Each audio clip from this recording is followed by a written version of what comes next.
you're here. I'm sending behind me. The only problem, I don't know. I'm done. There won't be. What?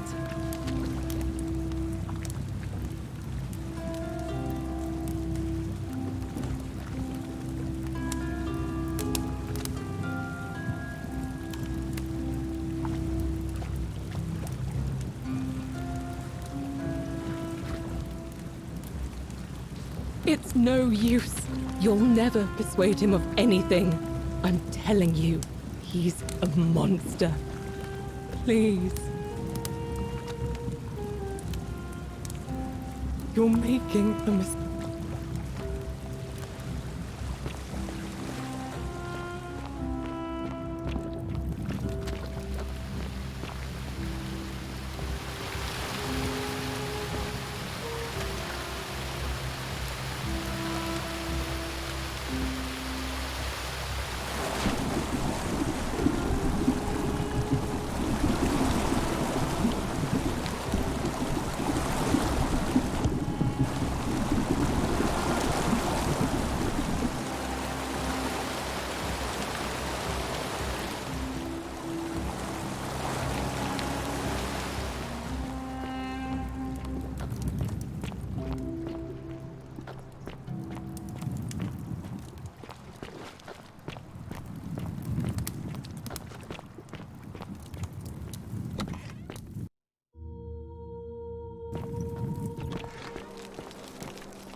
What now?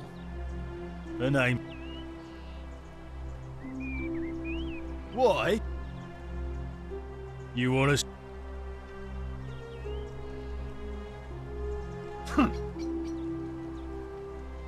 Whatever.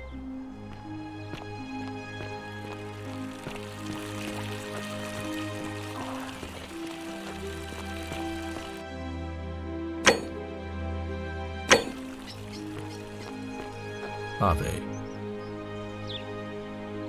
Ah, you've returned. Do you have any news about your investigation? Me? What are you talking about?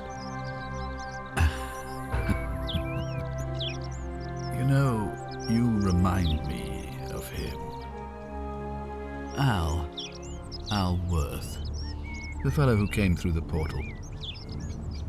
Come now. Surely you didn't think...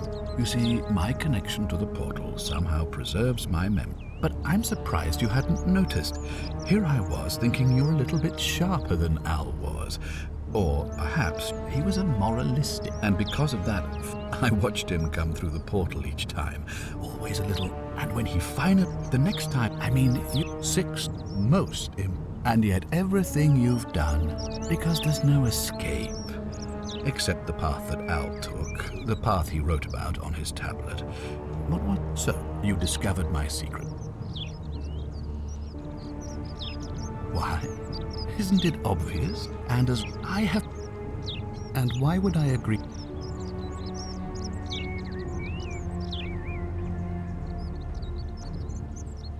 You might want to think that through.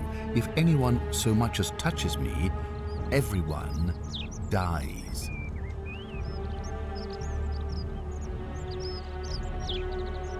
Oh, you and your pathetic morality. Nobody cares about your opinions or what happens where you're from. Least of all, me. Understand that to me, you've never been anything more than a useful idiot, and you're no longer useful. The only way you're getting this key is over my dead body. And if I die, I won't be able to open the portal for you again, meaning you'll have created a paradox. You see, it was my actions that brought you to this point in time, so if you kill me, you'll stop me from doing so, and you being here will be an impossibility. That means if I die, you'll be flung back to your original time, having caused the deaths of everyone here, and you'll never be able to undo it. Is that what you want? I certainly hope not. In fact, I want it to go on and on forever until you wither and die like Al did, and the gods send yet another useful idiot to extend my life for me. We both know you're not that stupid, so go on, make your empty threats and stomp your feet and beg the gods for help if you like. But believe me when I tell you, the gods don't care about you. And neither do I. Now get out of my villa, I'm bored with you.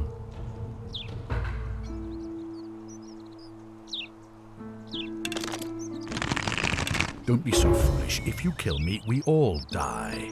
And if I... You see, that me... Now, again...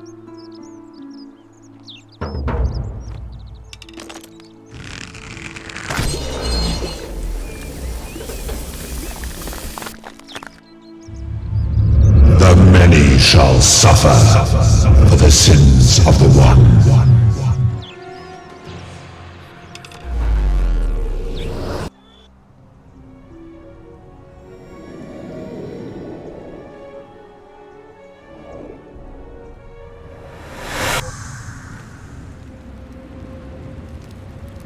Oh. Hi there. Gave me a bit of a fright. Thought I was in here alone. I'm Al. Well, here I am. I'm sorry, I didn't catch your name. Funny you should ask. I was just reading an old tablet I found here. It described an event about and murdered a local magistrate. It said that the voice of a furious god rang out, and the ground trembled and statues sprang to life, firing arrows at the city's inhabitants. Apparently, as the citizens screamed and died in pain, the stranger just vanished in a flash of light. What? You're saying you were here 2,000 years ago? I'm not sure I understand. I'm sorry, come again? Let me see that. God, why does this wreck? I've spent a lot. This is... I'm not following. So you're saying, because a man from 2,000 years ago is dead, he never created a time portal, so I never went through it, and that's why I don't remember any of this. I guess. So what you're really saying is, you brought me back from the dead to let me die all over again. You saw the tablet. I spent a lifetime searching for a way out and never found one. I can't see how I could possibly find one now, so it seems like we're both gonna die here. A mistake? You murdered a man in cold blood, and now there's a city full of dead people. And it's only a matter of time before we join them. I guess all those old Latin inscriptions were right. Pro peccata unius multis dolabunt. The many shall suffer for the sins of the one.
citizen.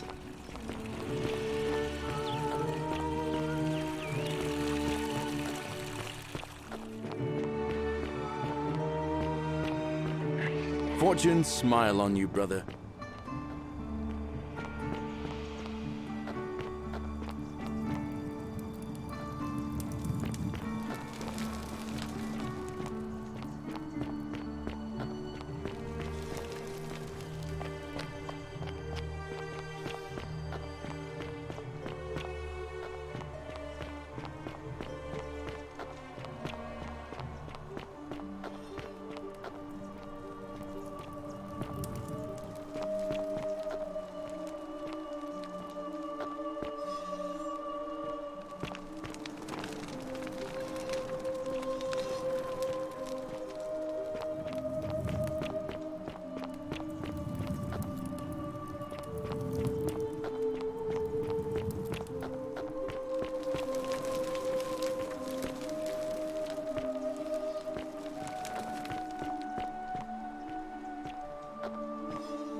Oh, do us all a favour and...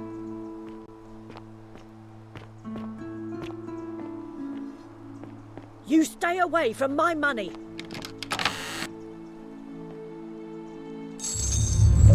The many shall suffer for the sins of the one.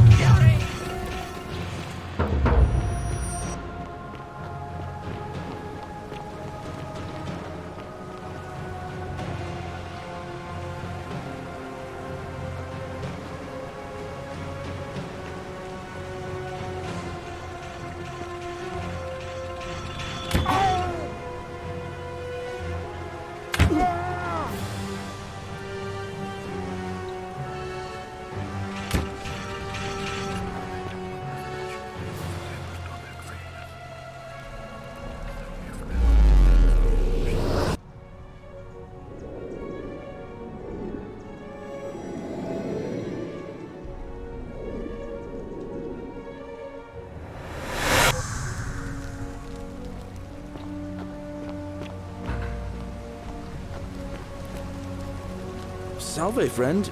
Mind telling me...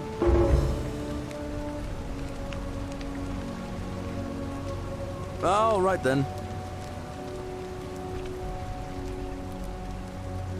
Ah, it's you again. Now, what's on your mind?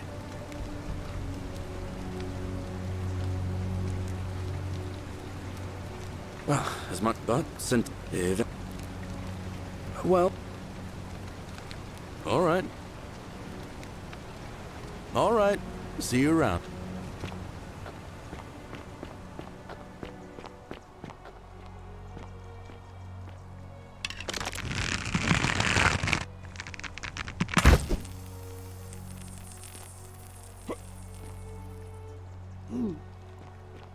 Salve. The 49 melodies fetch again. Cerberus lifts his triple head and lets out his threefold braying. Livia, would you stop muttering like Medea over a cauldron? You'll scare away my customers. The many shall suffer for the sins of the one.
Salve, friend.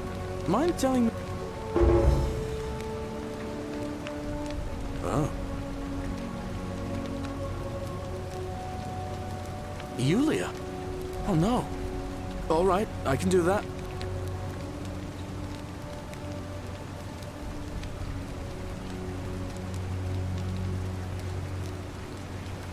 All right, let me see.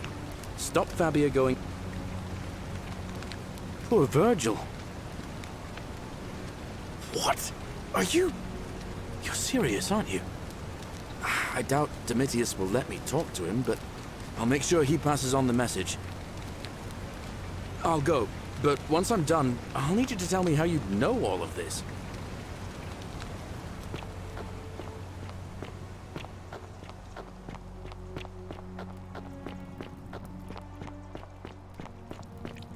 You, Sisyphus, attack or pursue the stone.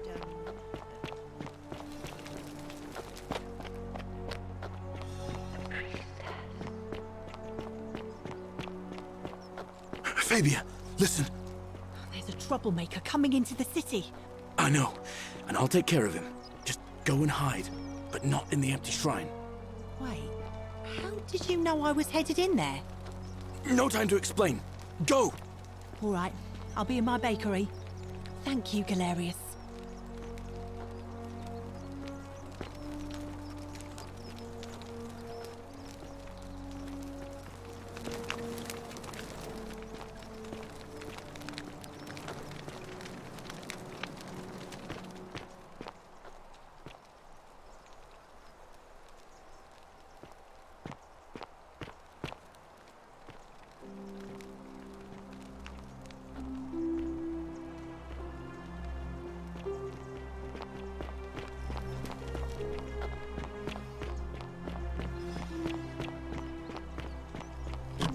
Lucretia, no time to explain. I'm supposed to give you this Sylphium resin for Yulia.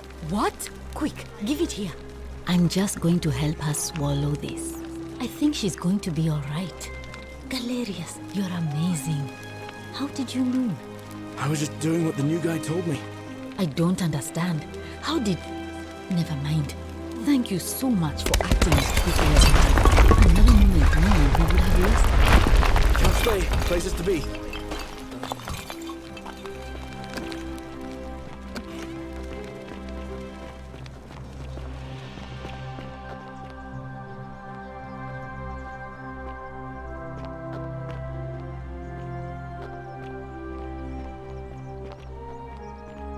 Salve, Ruffius. I hear your rheumatism has you so riled up you've been harassing Virgil. What? My condition is nobody's business but mine. There's no need for that. I just wanted to give you this willow bark to help you treat it. A treatment? Really? Thank God. Finally, some relief after all this time. Thank you, Galerius. You're a good man. And I'll be sure to leave Virgil alone. I know I haven't been at my best lately. Appreciate that. Now, I've got to run.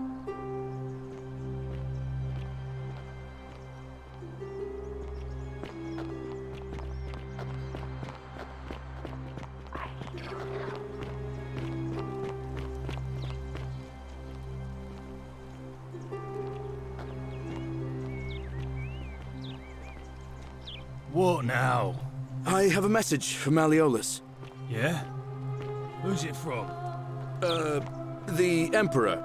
He knows Malleolus's real name is Quinctius, thanks to Claudia, and demands he withdraw from the election and release Ulpius and Iulia immediately. Are you out of your mind, farm boy? Domitius, that's enough. What? You're not going to listen to this dolt, are you?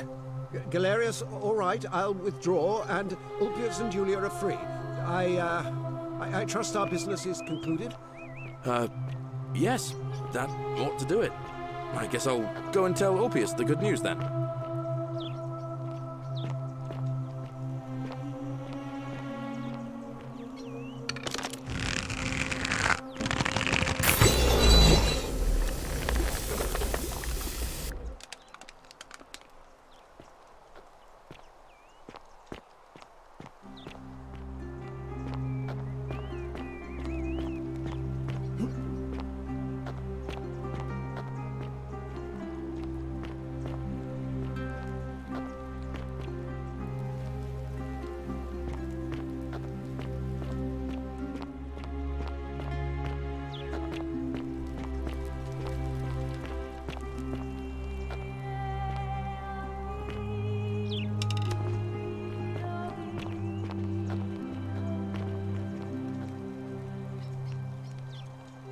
Malleolus isn't receiving visitors at the moment, it being election day.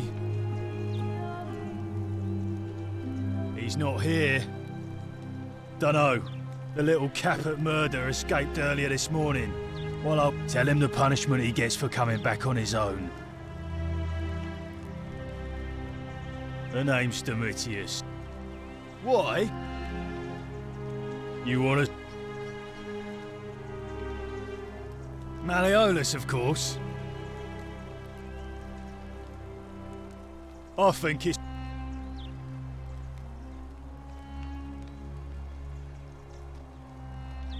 We've already lined up the votes he needs to win.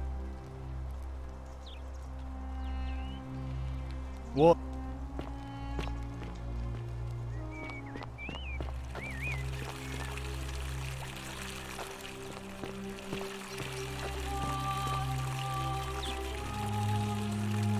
What is it, citizen?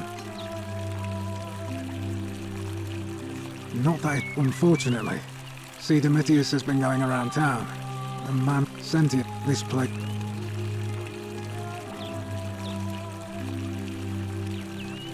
I suppose it is.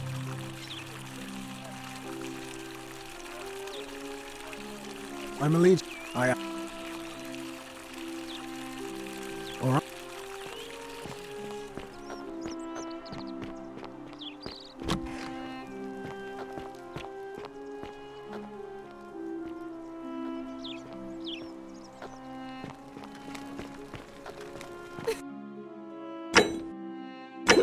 Whatever are you wearing? Oh, I wish Horatio... Oh. What? Is this some kind of crude commoner joke? No, surely not. Father, is this true? I'm afraid it is. I don't understand. Why? Why would you do such a thing? Because she found a way out. And if you're wondering why I'm telling you this, it's because you're never going to remember any of it. All I have to do is commit a sin, and the day will begin again. Watch this. I'm going to kill you now. The many.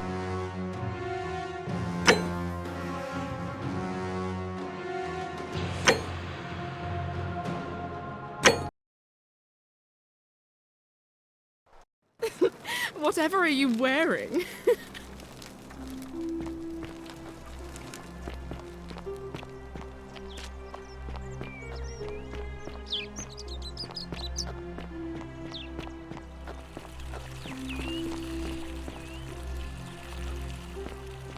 Don't believe a word they tell you. Shalom, friend. Well, obliging, of course. All right. Arceus will be re-elected magistrate by default. Actually, I'd like to nominate myself, if that's all right. Of course, Galerius. That's your right. Citizens, the election will proceed. Salve again, friend. I went and did as you asked, and it worked. How is it possible that you've just arrived here and you already know everyone and exactly what's about to happen to them? Oh, come on. You're a bit like Sisyphus. Sisyphus, he was forcing Tantalus. Oh, anyway, so I'll tell you what. Oh, and I'm in the running for magistrate. Feeling kind of nervous, but I'm hoping it'll all be worth it when I order Dooley's release. I just hope I'll have the votes I need. Oh, that's kind of you to say. Now, I'm going to keep your secret. Although, it's not as if I'll remember this next time we talk anyway, right? Oh, and if our conversations ever start to annoy you, just tell me you're busy. I know when I'm not wanted. May fortune smile on you, friend.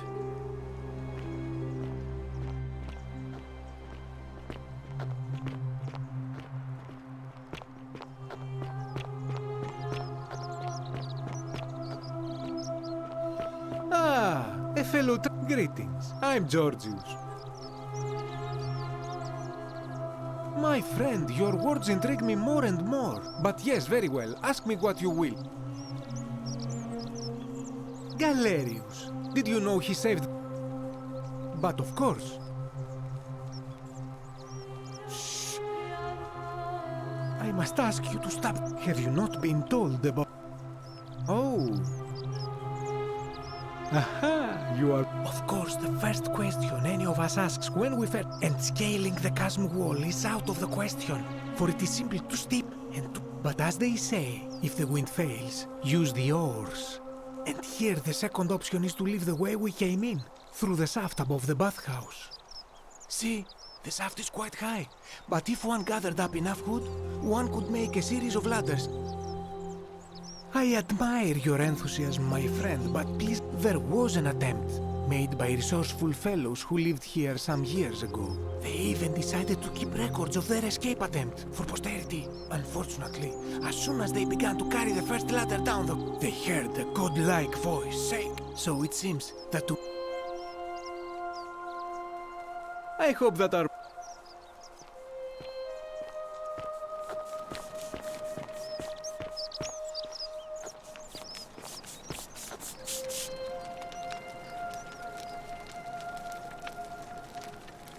Ah, a new face. Salve. I hear we have you to thank for saving Julia's life. Galerius, definitely. All right. Nice.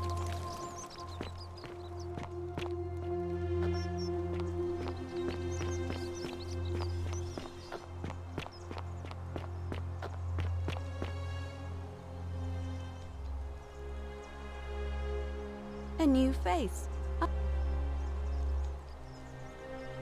Well, I suppose we'd first need to figure out which god that is, and I'm afraid even I don't know, although I have my suspicions. This might sound like a strange question, but please, humor me. How did you find your way here? Karen, you said? You do? Well then, have you spoken with any of the others about how they arrived here? I really think you should. Good. I just don't want to see what happened to Livia. You have? Then what is it? Yes. What else? Yeah. What else? It's as I feared. I think I understand what poor Livia has been going through. You mentioned earlier, you met a young woman in the forest named Karen, yes? I see.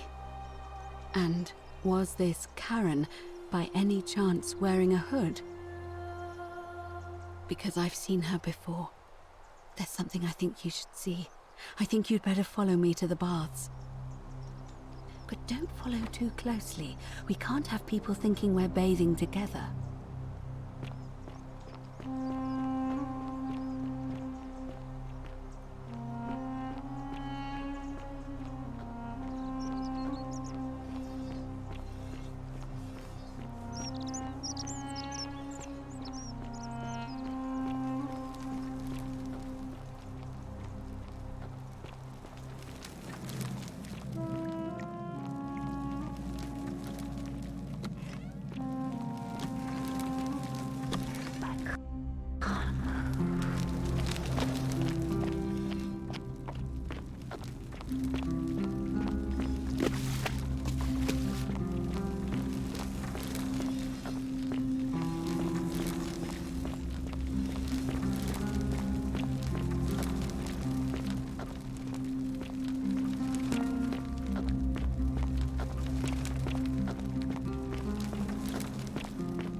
You're here. You were asking how I knew the young woman you met by the river was wearing a hood. Here, look down at the bottom of the baths. It's a little hard to make out in this light. If only we could see. Oh, what a marvelous lamp. But do you see it? Somebody waking up by a river in a forest to find a hooded figure with a coin. It's just as you described it, only your pronunciation is a little off. The name you heard wasn't Karen. It was C-H-A-R-O-N, as in Charon, the ferryman of the dead. Charon, who, in exchange for the right coin, helps the souls of the newly deceased cross the Styx, the river that separates the land of the living from the land of the dead. When I dragged you out of the river, I thought you were never gonna wake up. I checked your pockets for ID, but all I found was some loose change. Feels like I've spent my whole life in a dead-end job with an endless commute. Sorry if I sounded cagey, it's just that I don't always get the best reactions when I introduce myself. My name's Karen. There are a bunch of old stories about the gods punishing people by making them do the same futile task over and over. But on the bright side, at least you're not stuck in the underworld like they all were. I'm so sorry, my friend. I'm so sorry. I take it you know what this means. I'm afraid so. It's all starting to make sense. All these people whose last memory was running from the fires toward the river. It seems none of them escaped with their lives after all. Perhaps we should be grateful they don't remember their final moments. It also tells us that the Golden Rule is the work of Pluto, the god of the underworld, and why his epithet has always been Father of Riches. I know it's a lot to take in, and you look as if you have questions, so I'll try to answer them if I can. That was my first thought too. In the old stories, the underworld was where the souls of the deceased were taken. But it was also possible for the living to reach it without dying, if they were particularly fearless. So I'm afraid I don't know. Oh, I'm sorry. I keep forgetting you're not from here. If you were Roman, or even Greek, you would know these stories. Each of them is slightly different, whether the storyteller was Plato, Homer, Virgil, or Ovid. But they always involved the souls of the dead meeting a grim ferryman named Charon on the bank of a river. It was said that he'd help the new arrival cross, only if they could pay him with a coin, an obol. That's why it was once our custom to bury our loved ones with a coin in their mouths. Charon's obol, we called it. Of course, an obol was a kind of Greek coin, because we inherited this knowledge from the Greeks. The only difference is that they spelled it with a kappa, which I suppose means K-H-A-R-O-N, is closer to the original spelling. To be fair, the ferryman isn't exactly as the poets described, and he, she, they seem to appear to different people in different guises.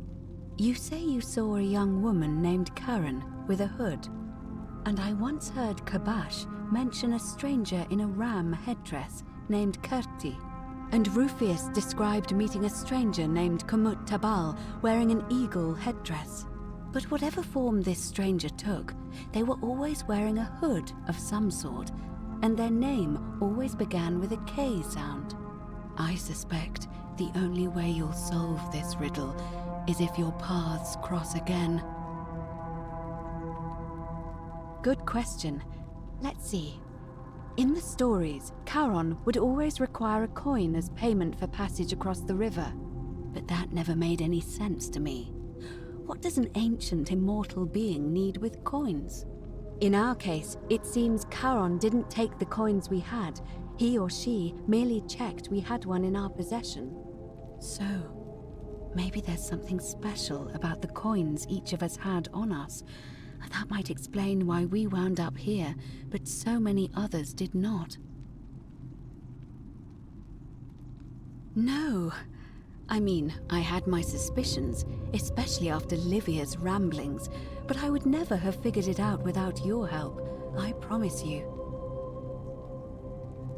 Now that we know where we are, we have to figure out what to do about it, if we don't want to be cast into gold for eternity.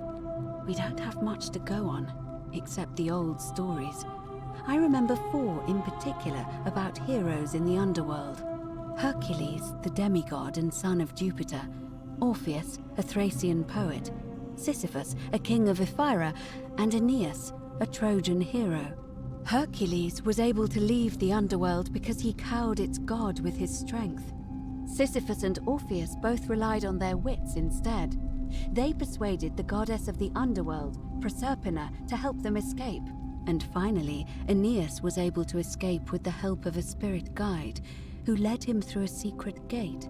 So it seems you have two options: to confront the god of the underworld head-on, or find a way to escape with the help of Proserpina or some other guide. It's a reasonable question, but the problem is, this place is fairly well designed to keep us here. There's no way to climb up the shaft. And even if you could build a ladder big enough, just trying it would break the golden rule. We know that, thanks to the writings left behind by those who've tried. All Romans try to avoid saying it, and the reason is quite simple. He might hear us. You may refer to him as Pluto, if you wish, but you'll only be calling attention to yourself. Do so at your own peril. Shh! Is everyone so blunt where you're from? Oh. That option would be the boldest, but also the only way to learn the truth about the Golden Rule, and maybe even put an end to it. As I said, Hercules managed to overpower the god of the underworld, but he was a demigod. Forgive my candor, but you are no Hercules. Are you telling me that you can? I won't pretend to understand exactly what that means, but if that's true, then perhaps you stand a chance. So, if you want to confront him, I'll help you as much as I can. Who knows? Perhaps your name will be uttered in the same sentence as Hercules one day. But first, you'd need an audience with you-know-who, and for that, you'll need to enter the great temple overlooking the city. The problem is, the door has been sealed shut for as long as I've lived here, and there doesn't even seem to be a keyhole. I suspect the answer lies in the desecrated obelisk in front of it. I'm not sure if you noticed, but there are 4 plaques missing from its base. It looks as though somebody, or a series of somebodies, forcibly removed them, and in doing so, dishonored and angered our divine keeper. If you could recover and replace all 4 of those missing plaques, I imagine he might be willing to receive an audience again. It's the towering stone monument with 4 sides and a pyramid-shaped head that stands before the great temple, a dedication to the god of this place. You'll find them all over Rome, but of course they were looted from Egypt many years ago. It seems one of them made its way here too, although how is a mystery.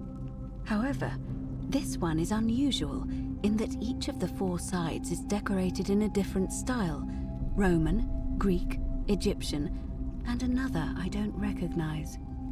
That means you'll need to recover 4 different plaques: Roman, Greek, Egyptian, and a 4th, a mystery plaque. Good question. To answer that, we first need to ask who would have defaced the obelisk in the first place. It would have had the god's name engraved into it, so it may be that whoever desecrated it wanted that name to be forgotten. And there's only one group of people I know of who might want to do that. There's a cult in Rome that often argued there is only one true god. Theirs, of course. They've been known to start fires, as well as deface religious monuments whose existence challenged their beliefs. If I were you, I'd go looking for them.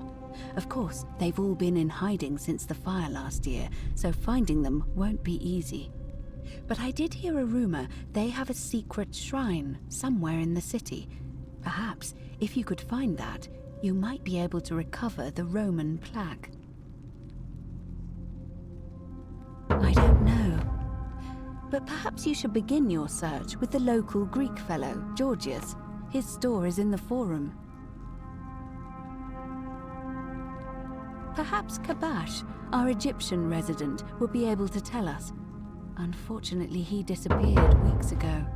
But I did hear Aurelia is peddling rumors about him at the tavern, so perhaps you could talk to her, or just take a look in his room. I'm afraid you're on your own with that one, but perhaps finding the other three will illuminate the way.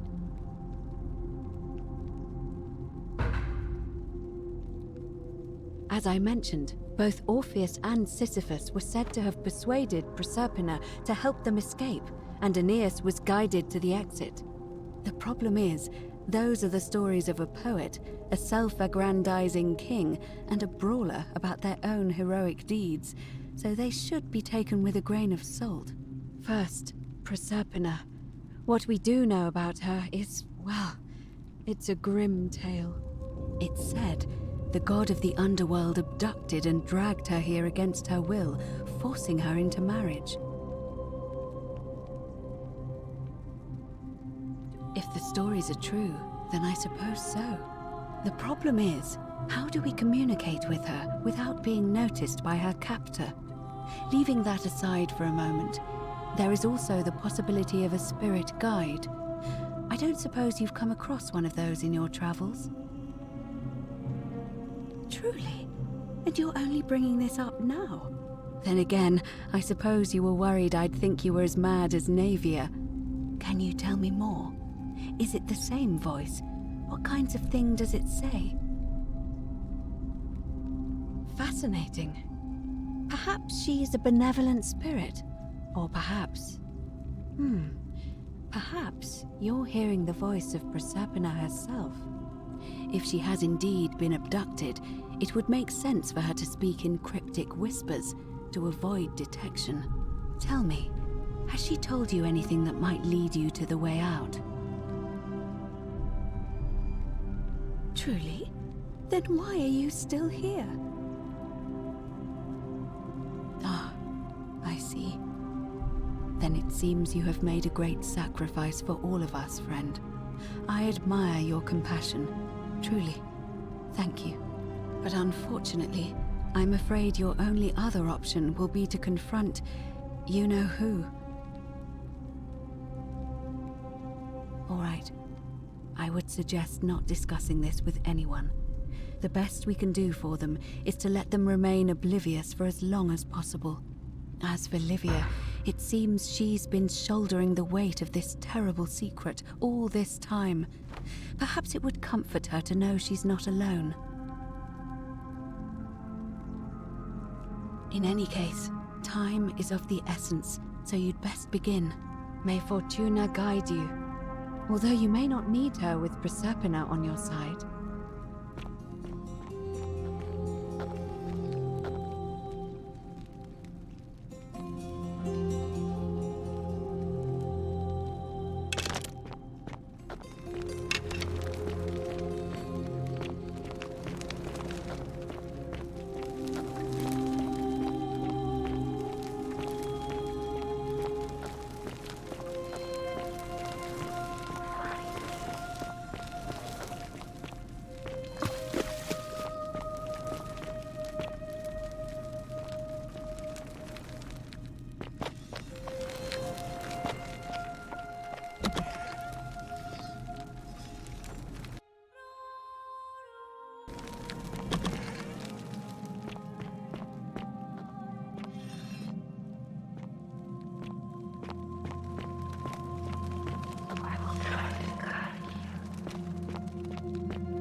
Just as the ocean accepts the rivers of all the world, so this place accepts all the souls. But it does not notice the crowds that come. Say it. Speak its name. Then it is true. I was right. I thought I saw it, but when the rest of them could not, I kept thinking I must have gone insane. I had to tell myself it was true over and over again, until I wasn't sure if I was deceiving myself. I must apologize if my words seemed cryptic. I'd found comfort in reciting the Metamorphoses by our great poet Ovid. He gives such an uncanny description of this place. I cannot help but wonder if he himself came here. Would you like to hear it? I will do my best to remember the relevant verse. There is a downward path, gloomy with fatal yew trees. It leads through dumb silence to the infernal regions. The sluggish Styx exhales vapor, and by that way, the shadows of the newly dead descend, entombed with full rites, and the ghosts of those, at last, given proper burial. The wide, thorny waste is cold and pallid, and the newly arrived shades are ignorant of the road that leads to the Stygian city, where Black Dis has his cruel palace. As the ocean accepts the rivers of all the world, so this place accepts all the souls, and is never too small for any populace, nor notices the crowds that come. There the bloodless shadows wander without flesh or bone. Some crowd the forum, some the house of the ruler of the depths. Others follow their trades, imitating their previous lives, and still others incur punishment. I hope I have done it justice, and now we share a secret. It's as if you've lifted a great burden from my shoulders. Thank you, friend. I think I should rest.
Shalom.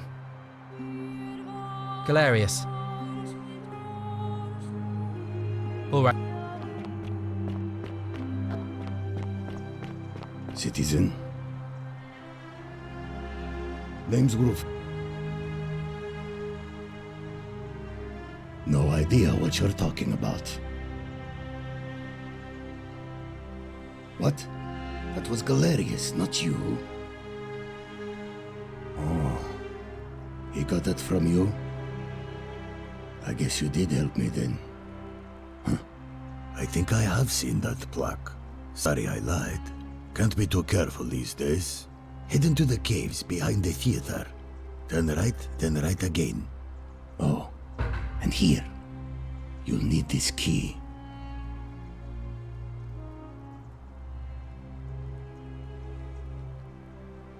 You didn't get that from me. Sentius, military man, knows what he's doing.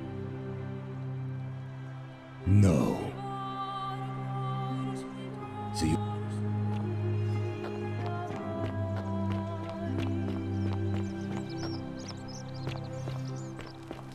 You look well, my sartorial friend. Hello, Galerius. But of course. And in a city full of Romans you are asking me? Because I am Greek. Let me tell you something about Greeks and Romans. My name is Georgios, yes. But the Romans, they do not care. They hear me say Georgios and they think, ah, he must mean Georgius. Good Roman name. They do this all the time. They see us worshipping Zeus, they copy us but call him Jupiter. They take Hades and call him Pluto, Persephone, Proserpina. I am flattered that they copy our ideas, but why must they change the names? Do they want credit for making it all up? Do they want to forget where it came from? At first, I pull my hair out. After a while, I give up, and I become Georgius the Roman. I accept the world is Roman now.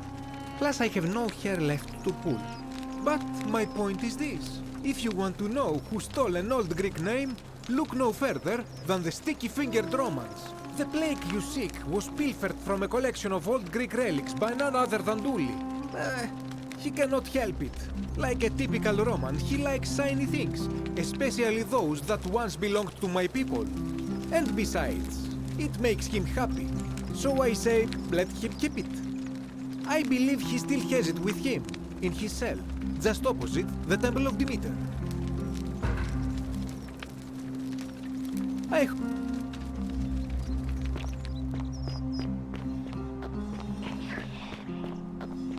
Whatever's in that great temple up there on the... Well...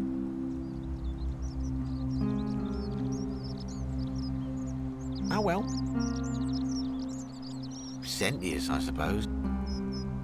Yeah? And what's he gonna do for me? Certainly, for a few thousand denarii.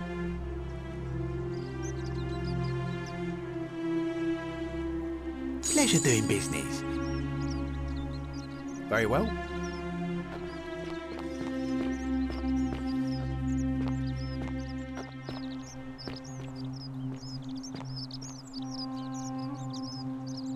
Hello there. Well. Now you... Oh, that's a little excessive. All right, all right.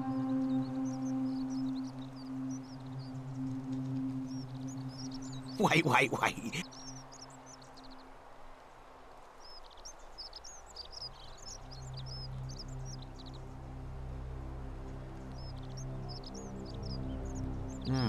Here's your money. Now, the location of that... what? I can't take that golden... You promised to tell me where I could get... What is this?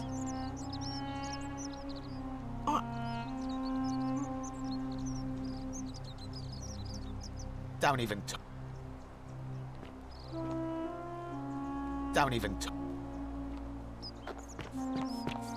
Oh, shiny.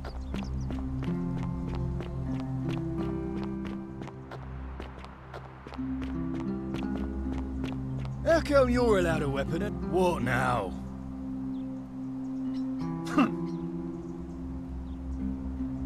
Whatever.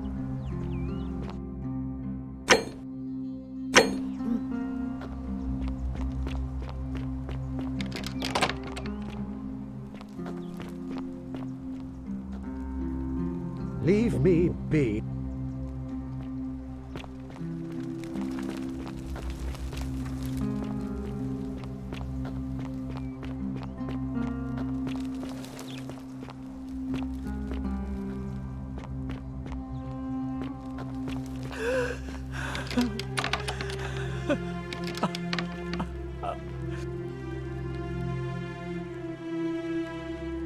I'm not supposed to be in here.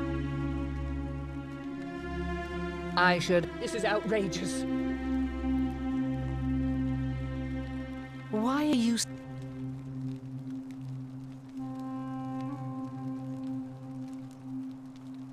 I think a better question is... I have quite enough marriage. My marriage... Preferably the way you came in. The dainty little thing from next door. Of course...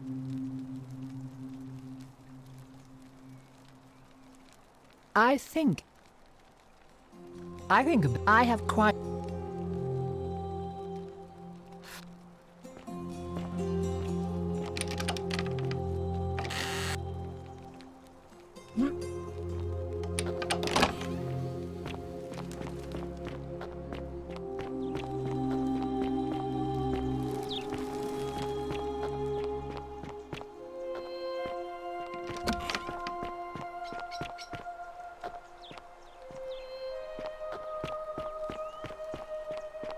Oi! How did you get in there, you cheeky little stirkus? If I cop an earful from Malleolus, I'll be coming for you. What now? Her name's... What? She's not here. Had to...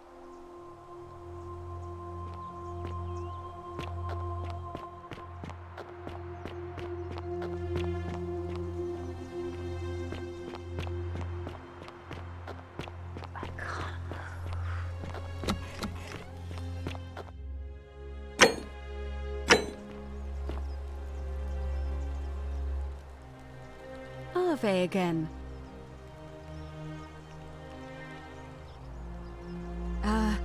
It already happened.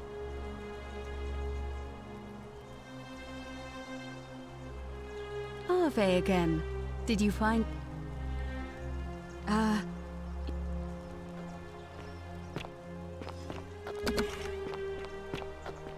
Citizen.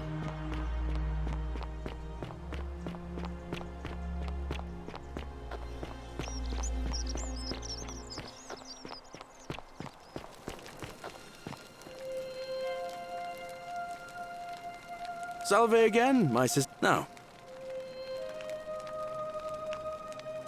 All right. Hello?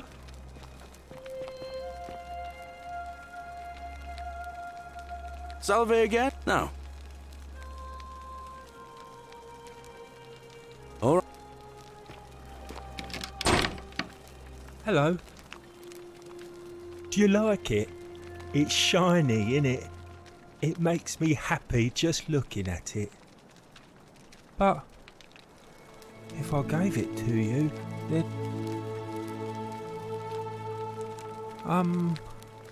well... if you get me out of here, then I wouldn't need it anymore because I'd already be happy. Like... Galerius, but... isn't the election already over? Oh, alright. Yeah, Galerius will let me out. Then you can have my plaque and everyone will be happy.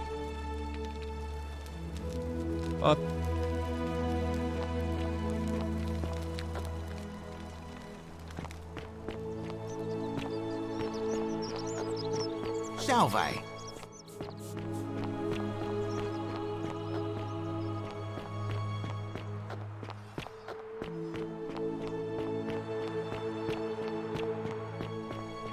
Don't believe a word they tell you.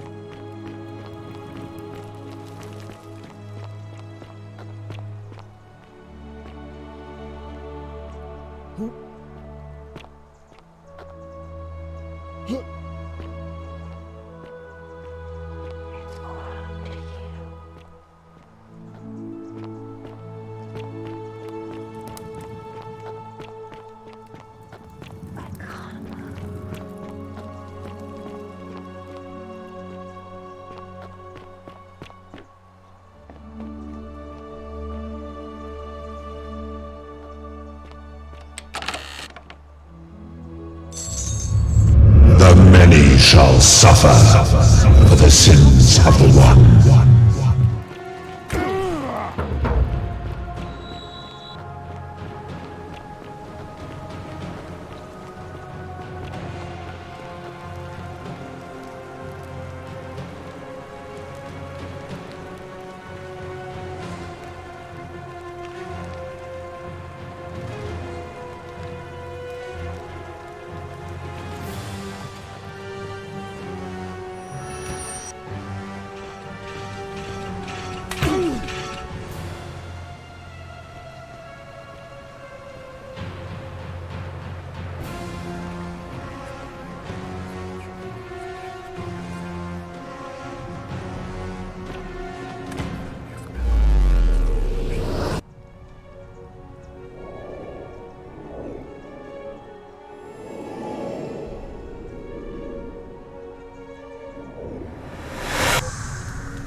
Salve, friend. Oh. Julia. Poor bird. All right, let me see. What? Are you... I'll go.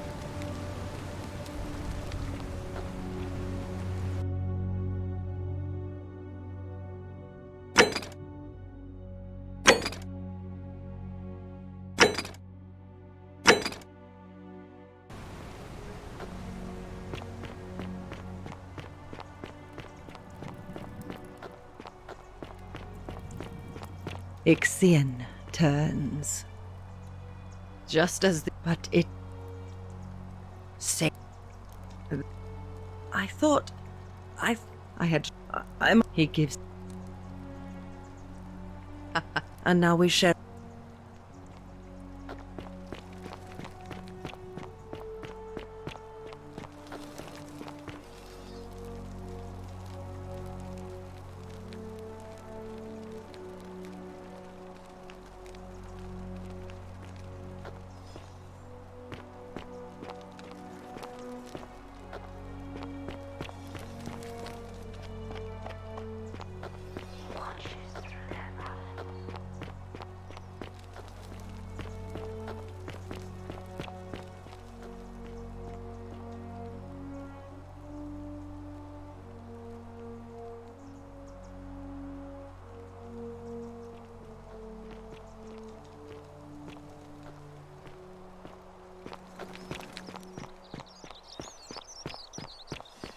Lucretia, no time to explain. I'm supposed to give you the Sylphium resin for Julia.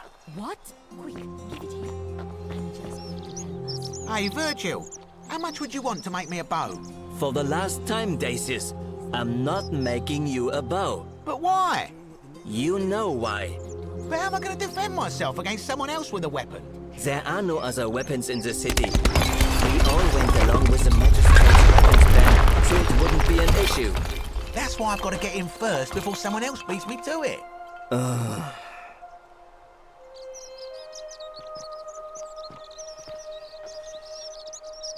Hello there, friend. Well. Oh well. Malleolus. I mean... Certainly. Very well. There's no need for that. I just wanted to give you this willow bark to help you treat it. A treatment? Really? Thank God. Finally, some relief after all this time. Thank you, Galerius. You're a good man. And I'll be sure to leave Virgil alone. I know I haven't been at my best lately. Appreciate that. Now, I've got to run.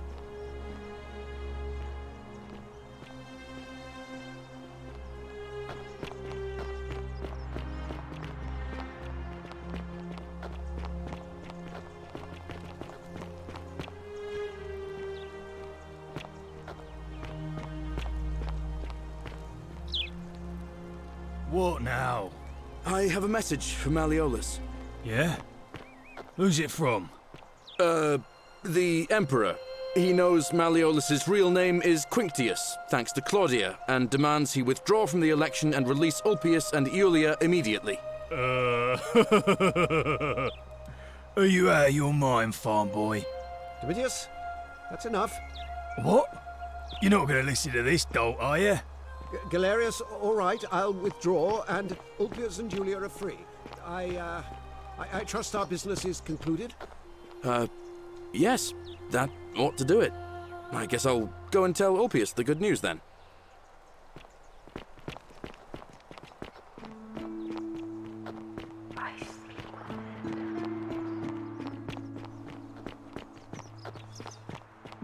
Citizen.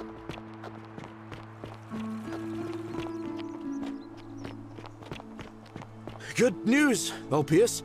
Malleolus has agreed to release you and Julia from your debts. What? Are you messing with me? I wouldn't do that. You're both free. We're free. We're free. Thank you. It seems fortune smiles on us after all. I'd better go and pay a visit to Yulia immediately.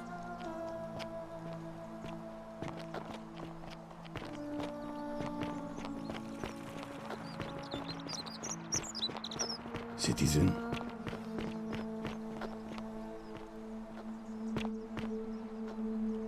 Yulia! I'm so glad you didn't go through with it.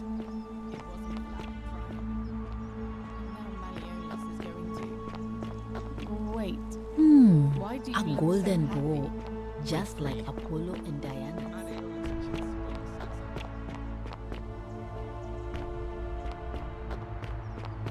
Galerius arranged it somehow. Citizen.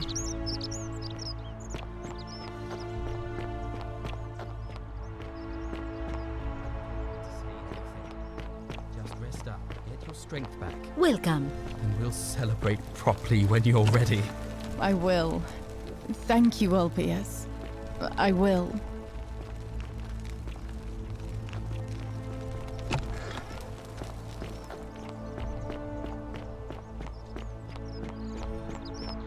Citizen.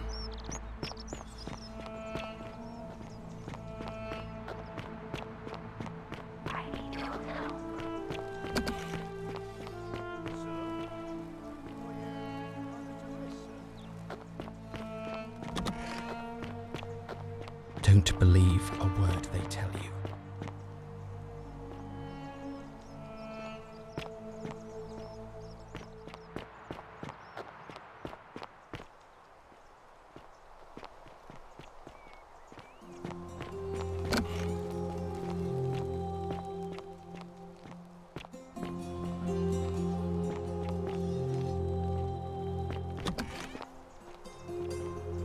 Priestess, Malleolus has decided to withdraw from the election.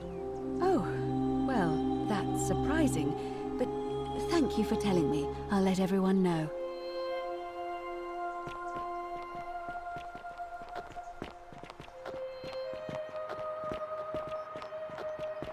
Citizens, I have an announcement. Malleolus has withdrawn his candidacy from today's election. Unless any new challengers are nominated by nightfall, Sentius will be re-elected magistrate by default. Actually, I'd like to nominate myself, if that's all right. Of course, Galerius. That's your right. Citizens, the election will proceed. Salve again, friend. How is it possible?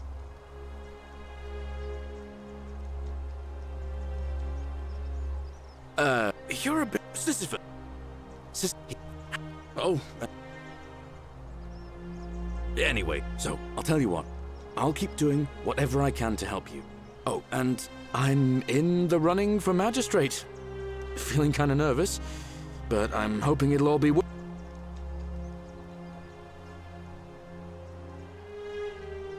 Oh, now, I'm going to keep your secret. Although, it's not as if I'll remember this next time we talk any... Oh, and if our conversations ever...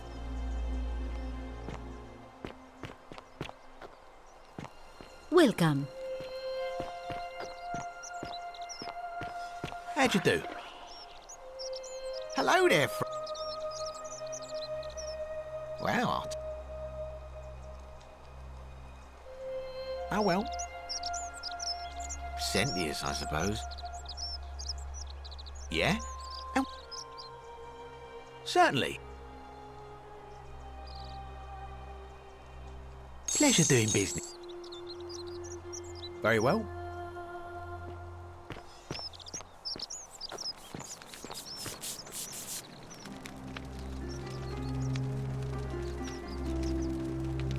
I hear we have you to thank for saving Galerius. All right. Nice to...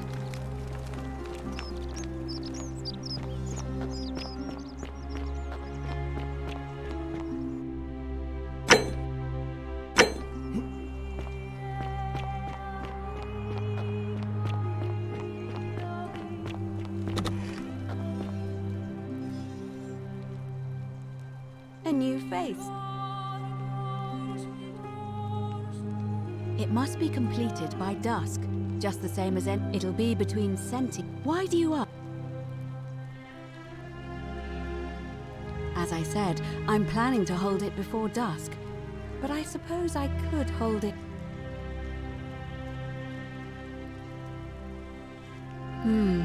Yes. I have overheard some rather unpleasant arguments. The last thing we need here is additional conflict. Very well.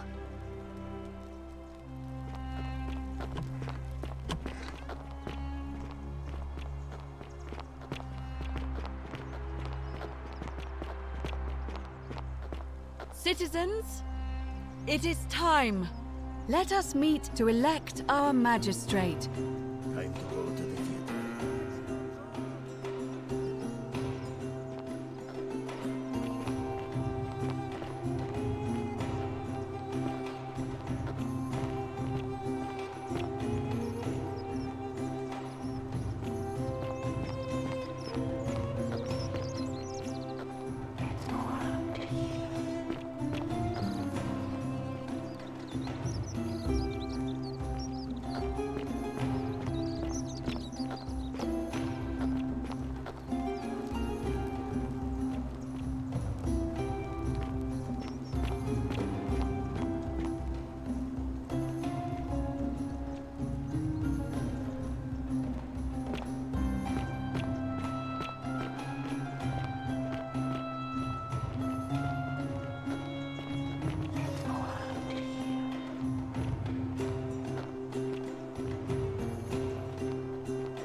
Citizens, we have a quorate body of voters gathered here to elect the city's magistrate.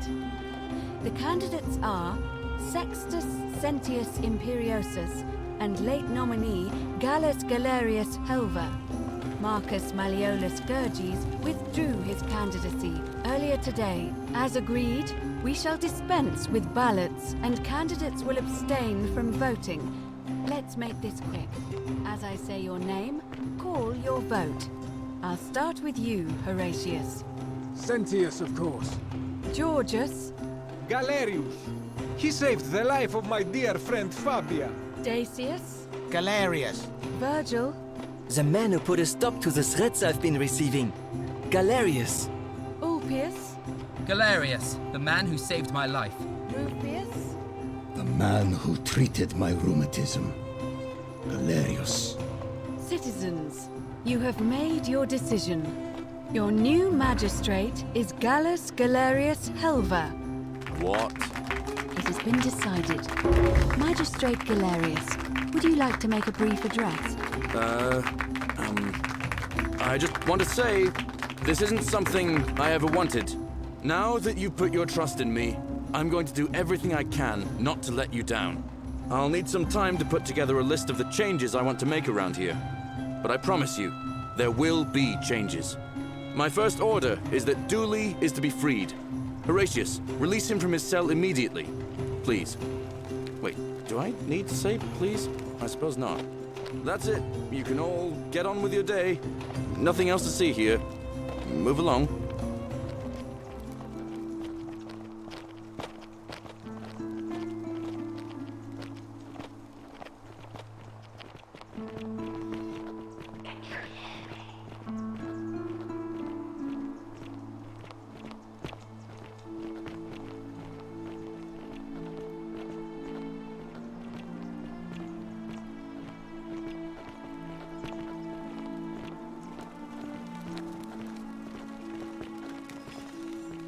Fortune smiles on you today, Julius. Magistrate Galerius here has ordered your release.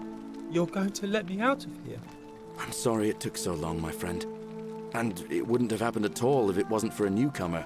So be sure to offer your thanks when you can. I will. I will.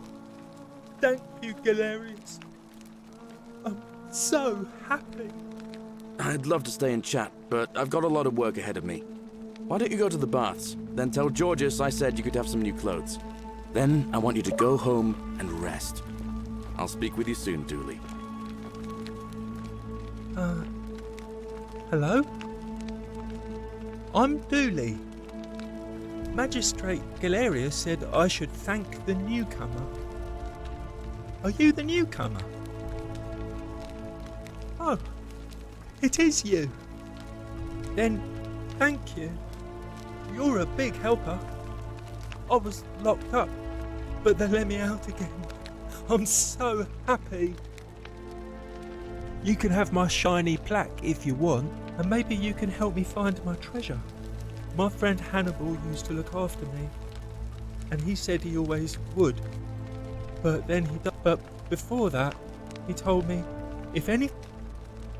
He gave me a key to the cisterns, and told me to keep it safe. He said there's something very precious way up high. Please help me find it. Please. Oh, thank you.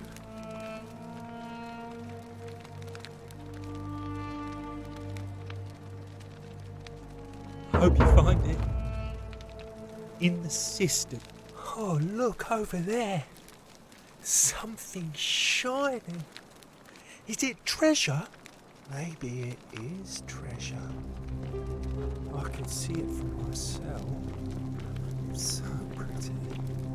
And it's just lying out here in the open. Maybe nobody wants it anymore. Maybe no one will mind if I just take it. Don't you dare. The many shall suffer for the sins of the one.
Salve.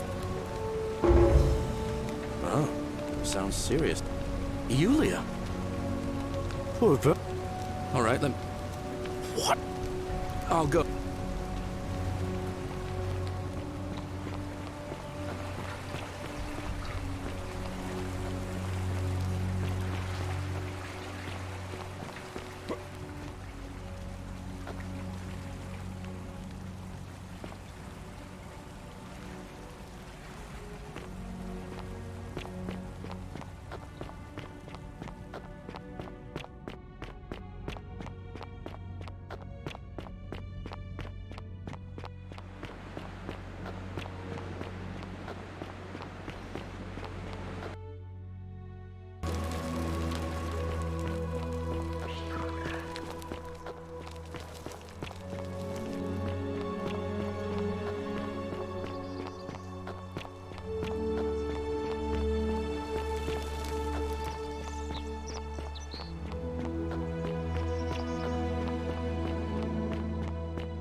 wonder how much one of these statues is worth on the outside. Hello? Hello? Do you like it? But...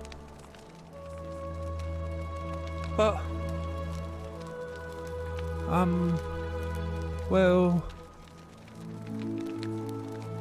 like... yeah, Galerius will let me out. Bye-bye.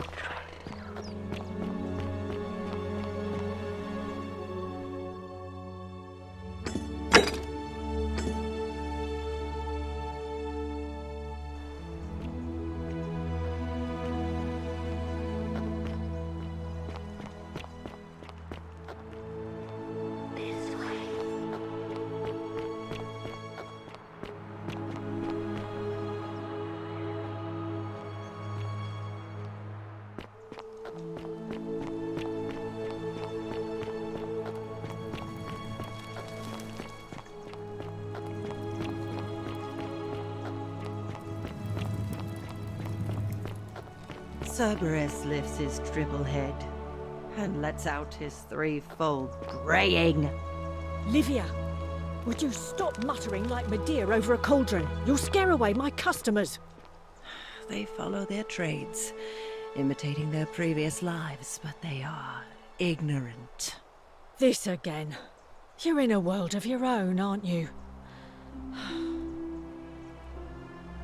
Oh, you're here. And, I hope I'm not... There's a lot.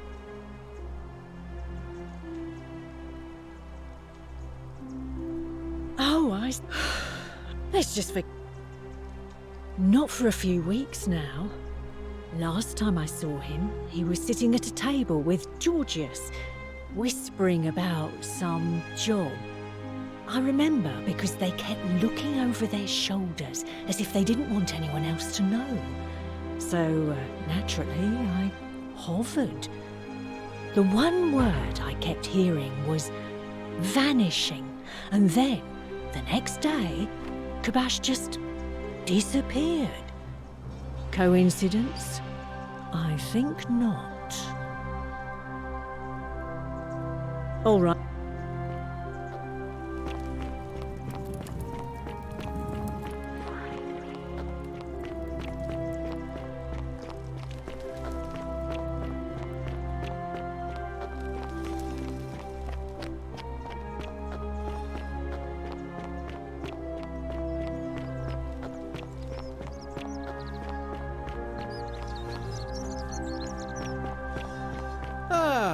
Fellow travel, greetings. I knew this day would come. I do not wish to lie to you, my friend, but even discussing this matter is dangerous. Please, let us leave the live coals safely beneath us. Very well, but the magistrate would not look kindly upon this, so please keep it to yourself.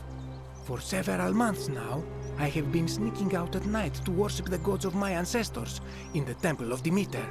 Each day, I leave offerings of food in the hope that we may have a bountiful harvest, and yet the next day when I return, the food is missing. The offering, it is symbolic, you see. It is never eaten, so I ask, who or what is devouring the food in this temple? Stranger still. Once I sat in front of my shop like the 100-eyed Argus until dawn to see if I could spot a thief going in. But do you know what I saw? Nothing! Nobody entered, and yet when I went to take a look, my offering was gone. It is bizarre, is it not? When I told my friend Kabash of this at the tavern, he offered to help investigate. He went in, and to my dismay, he was never seen again. It is the only Greek temple in the city. Head towards the baths, and it is the last building on your right. I do not think you should pursue this, my friend. It would break my heart to be responsible, but you do not strike me as a kind of person to be...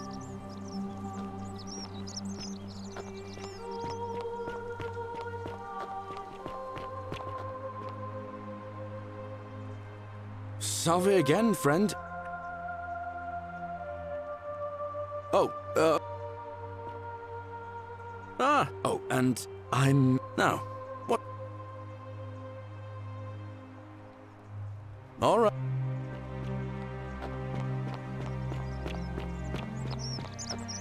How'd you do? Hello? Well. Oh well. Centius, Yeah? And what's... Certainly. Pleasure doing... Very...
You carry the gift of Prometheus in your hand. Remarkable. Welcome, welcome. May I ask your name? It's a sincere pleasure to meet you. Tell me, what brings you all the way down here? Ah, Kabash.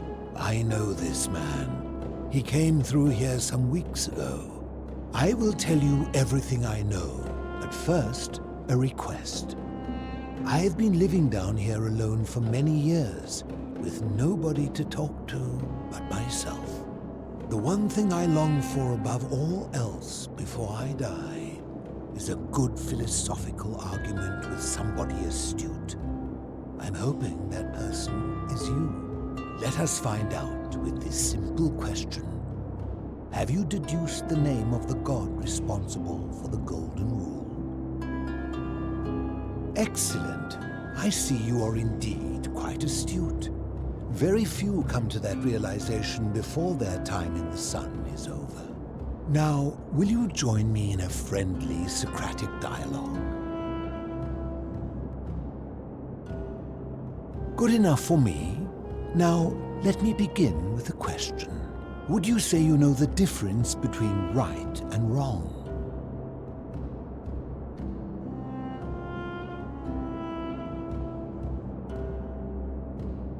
You are an overthinker too. We're the same then. It is probably why I became a philosopher.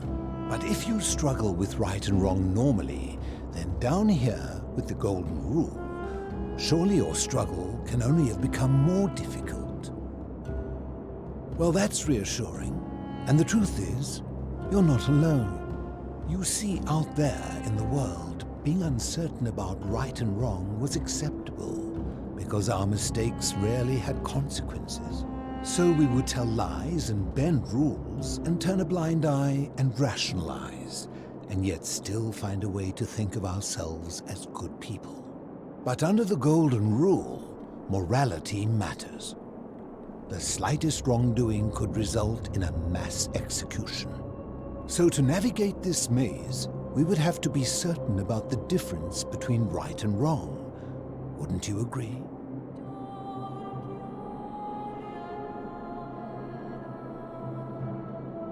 So let me ask you this. Is there one system of morality which is always perfectly correct, which you could follow in every situation and always do the right thing? Are you sure? Or is it possible that humans simply haven't figured out the right system yet?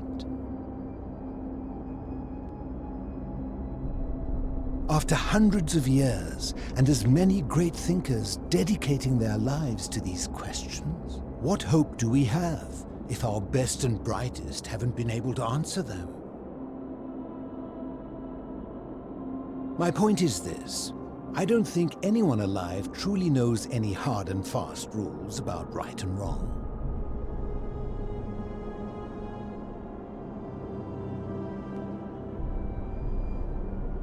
If there is one thing I have observed about rules, it is that virtuous people do not need them, and evil people will always find a way around them.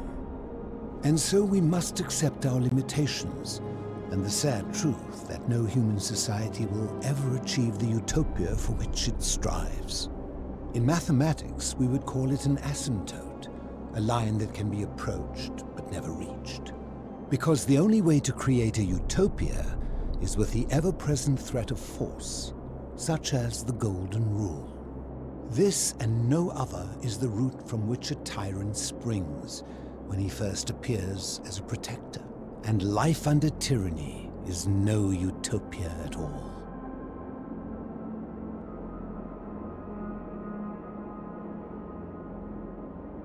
I'm glad to hear that. In any case, thank you for humoring an old man.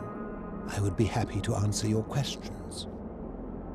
You mean, how did I end up living alone in this cave with nothing but these relics of the past for company? It's a long story. I was a quarrelsome young man. At 19, I left Corinth for Rome to study rhetoric at one of her finest academies, so I could argue more forcefully. Back then, I used to enjoy verbally sparring with everyone I could, and I was good. One night I found myself in a tavern, in an argument with a drunken mercenary. It became heated, he drew a gladius, and I won the argument, but lost my life. I woke up on the banks of the Styx at a campfire opposite Karen. Of course, I tried to persuade her to let me return, but even with all my skill, I failed. I settled in, made friends, and learned what I could, quickly realizing our little community faced certain death under the Golden Rule. So I began looking for a place to hide underground. Fortunately, I found this place waiting for me. You see, I was not the first to take refuge here. I returned to my friends above, persuaded them to join me, and 12 of us descended for the last time to live out our days hidden from Hades' tyranny. They are one and the same. The Romans call him Pluto, but long before that, my people called him Hades. My generation was wiped out, turned to gold many years ago. My friends and I were able to avoid the same fate by hiding down here. I think it's safest to assume that if I was to return, Hades would realize that his furies hadn't finished the job, and he'd send them after me again. I fear that if you were to utter my name in the city, even by mistake, that Hades would hear you and know I am still alive. I'm afraid I am the only one left. There were 12 of us in the beginning, but one by one, my friends passed away. Some from malnutrition, others from madness and despair. It has been lonely. Before my unexpected visit from Kabash some weeks ago, I'd not seen another person in many, many years. Living in darkness is not without its challenges. The first challenge is diet. Fortunately, I found that eating fresh fish provides most of the nutrients I need. And sometimes, when there are Greek people living up above, I surface at night and salvage the offerings they've left in the temple of Demeter. The greater challenge is the isolation, so I like to imagine arguments, where I argue both sides. But, like so many things in life, arguments are better with a partner. As you wish. Ha! If I did, would I be living like this? Did we not discuss it at length already? You seek the plaque bearing the Egyptian inscription. It is a cursed object, and I would be happy to give it to you, if Kabash had not already taken it. I will tell you, but you may find him hostile. To prepare for your encounter, there are certain things you must know. Very few know this, but before the Romans came to this city, it was once entirely Greek. The architecture, the temples, and the people. When the Romans came, in typical fashion, they claimed it as their own, built over everything that could be built over, and renamed the things that could not. Thus, the shrine of Persephone became the shrine of Proserpina. And when they found an obelisk bearing the name Hades, they tore it off and replaced it with Pluto instead. And the city's dwindling Greek residents, witnessing this compulsive Roman conquest, decided to preserve what they could of their heritage. They gathered their art and valuables, secreted them away through the Temple of Demeter, and hid them here, out of reach of the Romans. However, there was one thing that always seemed out of place to me, and it is the very thing you seek. An even older plaque bearing an Egyptian inscription. We had no idea until years later when the first of my friends began to die. As a result of their deaths, we began to dig catacombs branching off from this cavern to lay them to rest. We extended the tunnel so far that we accidentally discovered another, an even older tunnel, which somebody had gone to great lengths to keep hidden. Suddenly it made sense why there was an out-of-place Egyptian plaque among our people's possessions. You see, we proud Greeks had thought the Romans beasts for stealing and corrupting our heritage. But it turns out this game has been going on much longer than any of us imagined. I think it is best you head through the catacombs and follow Kabash's trail. There are certain things you must see for yourself. Take this key. You'll need it to open the gate.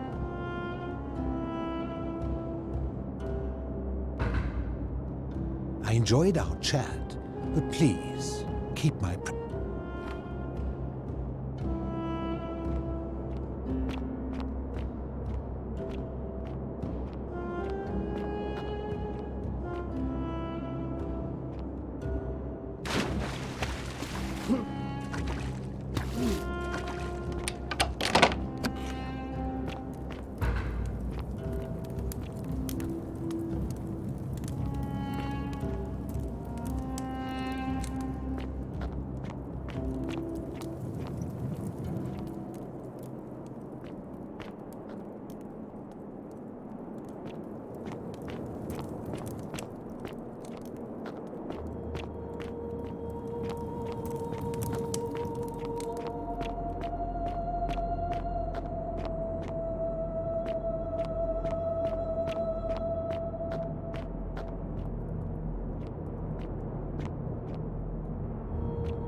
Stop! Do not come any closer. Who are you? I am Kabash. And let me guess. Another Greek or Roman come to loot and plunder the resting place of my ancestors,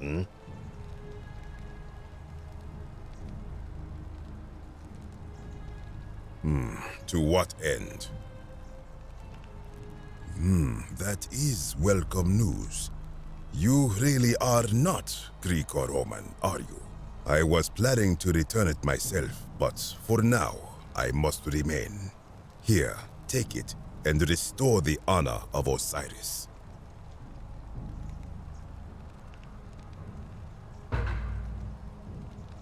Now, as for the other plaque. Indeed, I have it right here. I stumbled across a collection of dusty curiosities while searching for a place to hide from the hungry children of Amit, and there it was. You may not. In fact, I am about to destroy it. Because it speaks a treacherous, blasphemous lie. I will tell you, but first, do you know what this place is? Indeed, and I see you know our history. This is the Duat. See what has become of it. I have been down here for weeks, piecing together its story, and here is what I have learned. As Egypt declined and the Greeks had their turn to flourish, their souls came here in great numbers, but instead of adopting our ways, they copied and corrupted them. When they found the obelisk bearing the name Osiris, the true god of the underworld, they desecrated it, removing his name and replacing it with Hades. Even the ferryman of the dead, known to my people long before as Kerti, they renamed to Keron. As if that desecration was not enough, they built over this place, using it as the foundation for their own underworld, so that ours was forgotten. My only solace is that the Greeks then suffered the same fate when the Romans rose to power, renaming Hades to Pluto, and the cycle began anew. It is inscribed with a script I do not recognize, but it is ancient, almost as if it is older than the plaque bearing Osiris's name. But if that is so, it would imply the gods of Egypt are mere imitations too, copied and corrupted from an ancient people who prospered even before us, and that my people did to them what the Greeks and Romans did to us. But this, I cannot accept. I sense a deception. Perhaps it is the work of Set, the usurper, seeking to undermine Osiris once more. You will never know. This work of sacrilege must be destroyed, thrown into the black abyss below in Osiris's name. You are too late. It is done.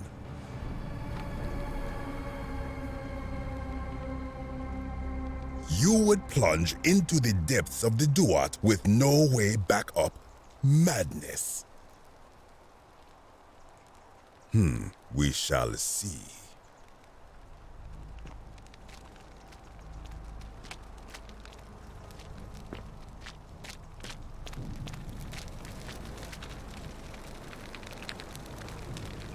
you again. I am from Rakotis, which you may know as Alexandria, the name of the city the Greeks built over it. I was a fisherman, like my father before me.